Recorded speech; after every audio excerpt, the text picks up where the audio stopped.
When I say the word China, what's the first thing that comes to your mind? The chances are it's probably not a positive thought. Overcrowded cities, strange food, let's just go for it, rabbit brain, air pollution, major factories, and of course, well, the big one. COVID-19 may have accidentally been leaked from a lab in Wuhan, China. But yet it's always been a country that we've been super curious about, but never curious enough that we've actually went to go and see it for ourselves until right now. It's a country of extreme contrast and cultural richness, from the futuristic skylines of Shanghai to the timeless tranquility of the ancient temples.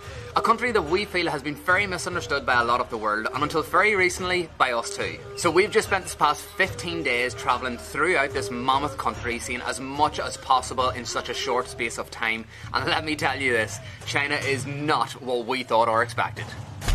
We've literally just touched down. It's about 7 AM in the morning, and we're going to try and make our way from the airport here into the city centre. So it's not actually that far of a journey.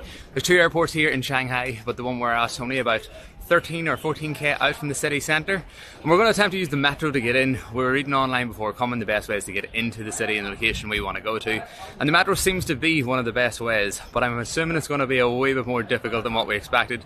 Things always are whenever we land in a new country, and this is China, so things are definitely going to be a wee bit more difficult than we expected.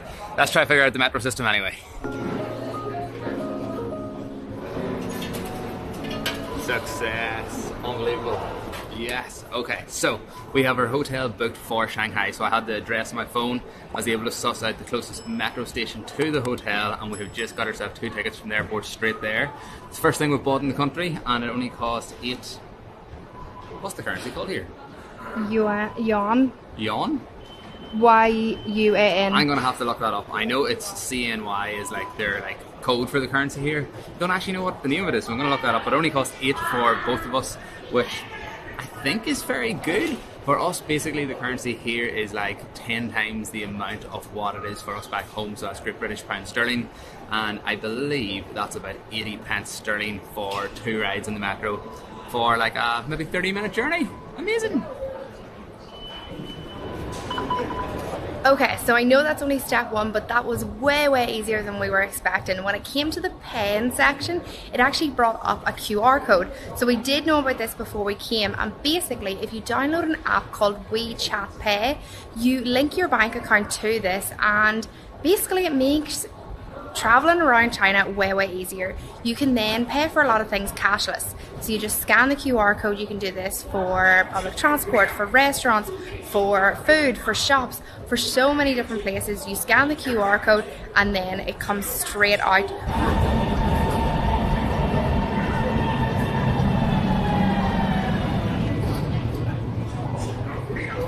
I feel like it might be this one. It's busy. Let's get on.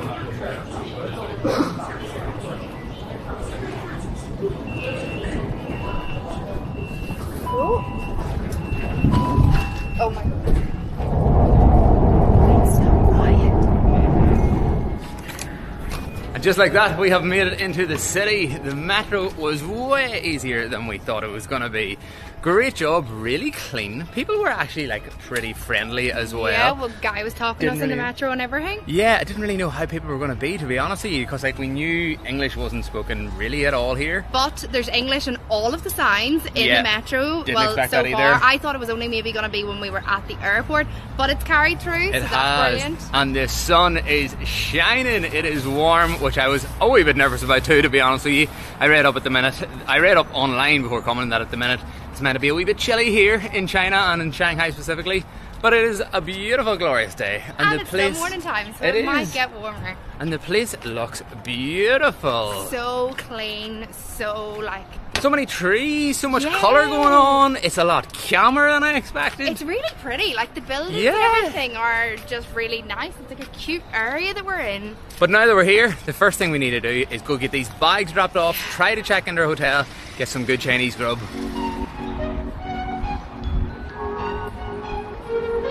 It's so pretty. got the bags dropped off, and we even had a sneaky power nap whenever we checked into the hotel. We were knackered. Whenever we were coming here this morning, we had a layover all night in a different airport here in China, and we ended up sleeping outside of McDonald's on the floor, so it wasn't a great night, so we needed a wee booster.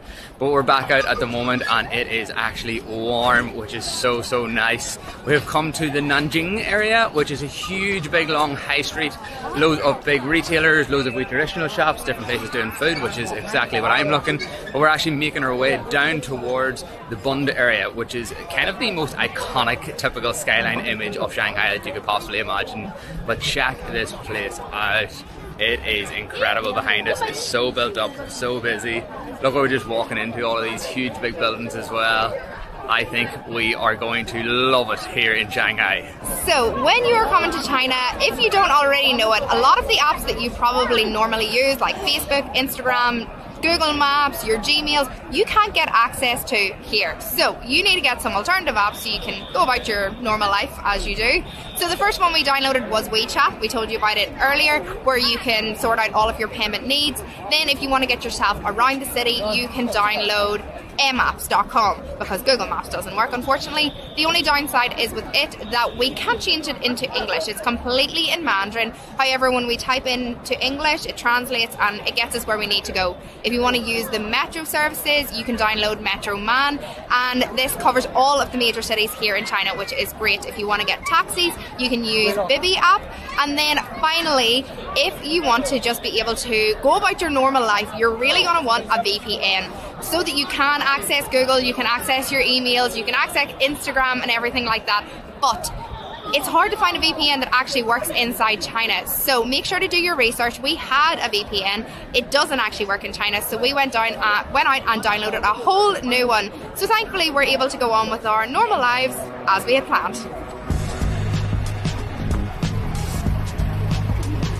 I have no idea what I was expecting before coming here today. But to be honest, it wasn't this. This is stunning. I am just completely blown away by what we're walking through at the minute, and by the whole situation. The place is honestly really beautiful. There's loads of big like futuristic TVs up, like displaying loads of ads. This one over here, a couple of dolphins on the screen, don't even know if you can see it. Over there on the other side there was like a sea life thing going on. Whoa, there's a train coming in the middle of it all and you're it over. Look at this. Oh man, this is wild.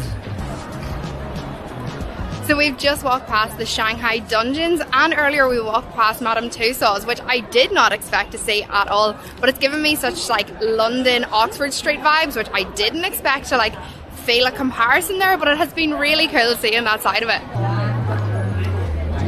We've just come inside the first ever food hall in Shanghai, but it's not the kind of food hall I was expecting it to be. There's loads of like cakes and different made up boxes that you would nearly buy for gifts. The second floor has food ingredients, but there's nowhere that has just food stalls, and we were like, yes, we've hit the jackpot. We thought we were going to get loads of local style snacks in here, but not the case. Now we're in Pokemon Land. He's over there. Wow,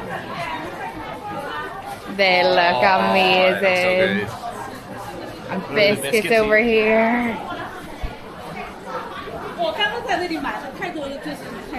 You smell the butter in there. What is going on over here? Look at that crowd. Yeah, this is definitely somewhere you want to come if you want to buy someone a really nice tasty gift, but it's not really the place to just pick up some snacks on the go. It's making me very hungry though. So we've just come across this wee place when we were walking down the street. It looks like they're doing pork and scallion steamed buns, but they're actually like fried off in the bottom, which we know is like a big thing here in China. We had them loads in Taiwan, so we're going to go and give these a crack. Also fresh meat dumplings. One. Yeah. So the 6 piece? Yeah, fresh meat dumplings. 49? They look amazing. Beautiful. Look at what we've just ordered. We've also got some other food coming as well. We have accidentally ordered an absolute feast, and it has just landed down. Not what we thought we ordered. Basically, these are pan-fried fresh meat buns, and then we also ordered what we thought was a chicken fried rice and a pork fried rice. but this is what we've got.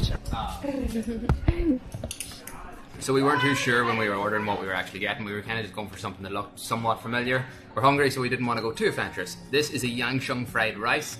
It looks like a pretty standard fried rice. Got bits of prawns in it. I don't know what these are. We've had them before. I'm not a big fan, but they're maybe some type of fage. Not too sure, but it looks pretty tasty. This is not what we expected at all. This was meant to be some sort of Kaipeng chicken fried rice, was it, I believe? What it actually is a white rice with some sort of noodle and chicken, a black brownie sauce, and a wee bit of fage on the side. It does look very appetizing, to be honest with you. I'm gonna give that a wee whack first, I think. It looks very tasty, and these are big portions. Our first meal in China, let's do it. Oh! That's not noodles. I have no idea what that is. That's some sort of fage. It's crunchy, it's quite sweet, it's quite nice, but it's not a noodle that. And then we've got the fried rice as well. You just can't go wrong with fried rice. It's always good no matter what you get, no matter where you get it. And all of this was only 49 yuan, which is like £5 sterling maybe. So it's not too bad at all. And then of course we have the star of the show that we cannot forget. I am very excited to get stuck into these. We've got some sesame seeds on the outside, some scallions, and they look so crispy underneath. Beautiful. No scallions on the inside, which I'm quite surprised at, but we've got loads of pork, juicy pork in there at that.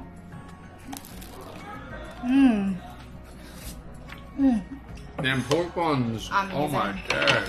We're going to be having plenty of you over the next wee while. Share. Note to self, portion sizes in China are huge. So we've got a big takeaway box to take away with us, but the food is bloody good. So cycling seems to be a big thing here. There is a lot of people out on their bicycles cycling around, and it is so quiet. Not at all what we expected for a major big city like Shanghai.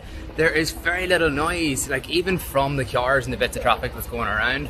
It's just, Yeah, we it's think exciting. there must be a lot of electric cars because There like, has to be. you can't hear them at all. No, like it has to be a lot of electric cars, but even the people as well. There's no noise from the people. No, and even the metro Like- earlier, like shh.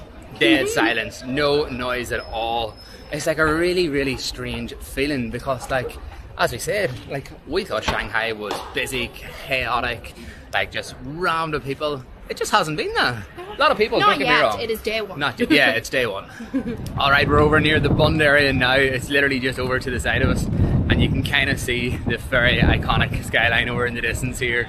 We've got our first glimpse of the Oriental Tower, which is this big boy in the background. I don't know if you can actually see it there, but it's like pinky purpley coloured pearl oval shaped kind of tower. It's really unique, super iconic image of the city as well. And this part's very like fancy feeling, isn't it? It is very fancy. Again, I'm getting London feels. Yeah. Like I'm getting very like royal-esque, like Yeah. buildings. Not at all what we were expecting from China, to be honest. It really isn't. But look at that skyline peeking through now. The wall over here completely covered in flowers. So colourful, so bright. Such a well looked after city. Like all of the roads have like flower pots the whole way down the side of them, and just like attention to detail. I love it. Like it's really cool, really nice. Beautiful place. Whoa. That is all I have to say. Is whoa. Wow, that is an impressive skyline. We can see the Oriental Tower, which is one of the most iconic images in the city. You can see a lot of the huge other big skyscrapers that are here. And fun fact, this big one right in the distance, I believe is the Bank of China, I'm not 100% sure, is the tallest building in all of Asia and the second tallest building in the entire world. And it is standing sky high above everything else here. So impressive. The river has loads of boats going up and down. I know you can do river cruises as well. There's different cargo ships.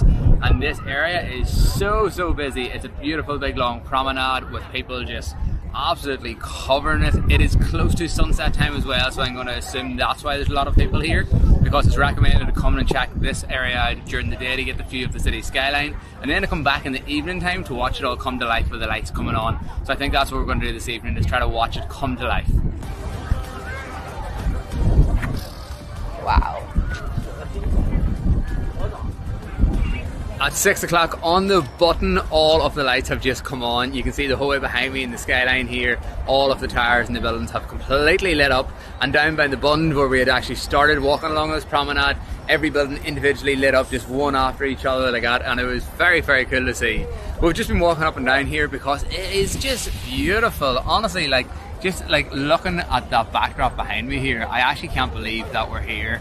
And Shanghai is just blowing us away. It's not even a wee bit what we expected.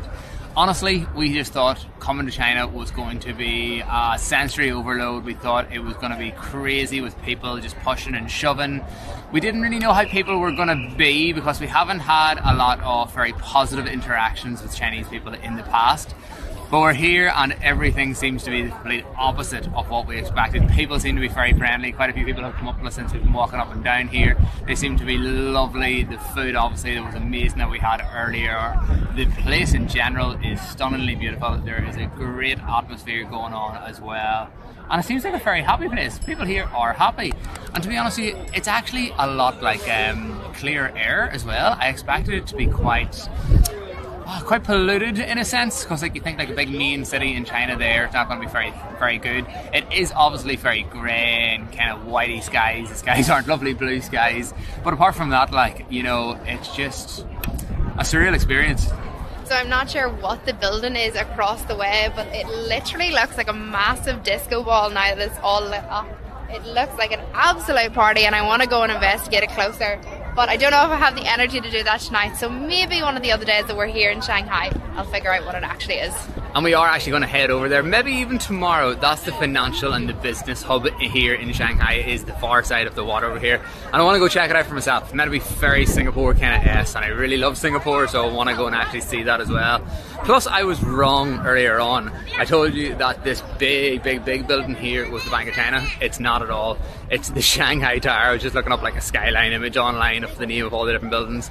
And it's also not the second highest building in the world, because Malaysia just opened the Merdeka building, which is actually technically now the second highest in the world. So this has just been knocked into third place. So tough loss, Shanghai. Malaysia got you this time.